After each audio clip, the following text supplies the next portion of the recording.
Assalamualaikum warahmatullahi wabarakatuh. Perkenalkan, nama saya Siti Marni. Saya dari Unika 1 Paulus Ruteng, Prodi PGSD tingkat 4.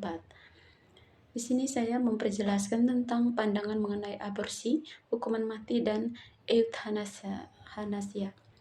Aborsi adalah tindakan menggugurkan kandungan sebelum janin mampu hidup di luar rahim. Isu ini menjadi salah satu perdebatan paling kompleks dan kontroversial dalam masyarakat, melibatkan berbagai aspek seperti moral, agama, hukum, dan kesehatan. Pandangan yang beragam. Pandangan mengenai aborsi sangat beragam dan seringkali berpolarisasi. Secara umum, pandangan dapat dibagi menjadi dua kelompok besar, yaitu yang pertama pro-choice. Pro-choice ini terdiri dari hak perempuan, yang dimana penganut pandangan ini menekankan hak perempuan atas tubuhnya sendiri.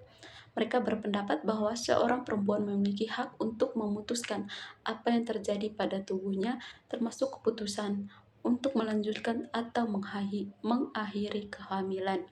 Yang kedua, kesehatan reproduksi, di mana aborsi dianggap sebagai bagian dari hak reproduksi perempuan, yaitu hak untuk merencanakan keluarga dan mengatur jarak kelahiran.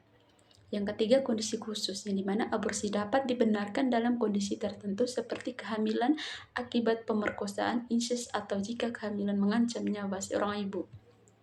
Kemudian pro-life, yang kedua itu adalah pro-life, dari hak hidup janin, di mana penganut pandangan ini berpendapat bahwa jenis memiliki hak untuk hidup sejak konsepsi.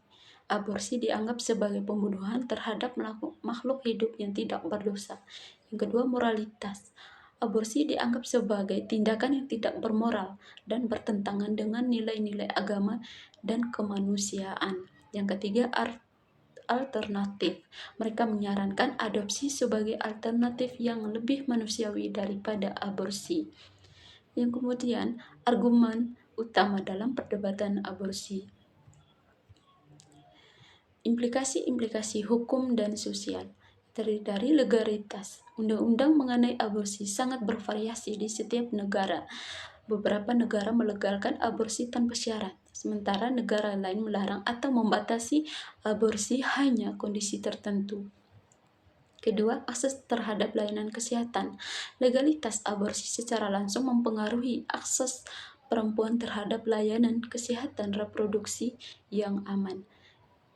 Kemudian, faktor-faktor yang mempengaruhi pandangan. Yang pertama, keyakinan agama.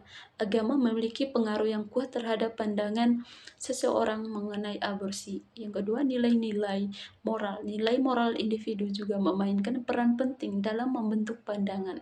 Yang ketiga, pengalaman pribadi. Pengalaman pribadi atau pengalaman yang terdekat dapat mempengaruhi pandangan seseorang. Kemudian kondisi sosial dan ekonomi mengenai aborsi. Kondisi sosial dan ekonomi juga dapat mempengaruhi akses perempuan terhadap layanan aborsi dan pandangan mereka terhadap isu ini. Itu saja presentasi dari saya. Sekian dan terima kasih. Apabila ada kesalahan, itu adalah kekurangan dari saya seorang presentasi. Terima kasih.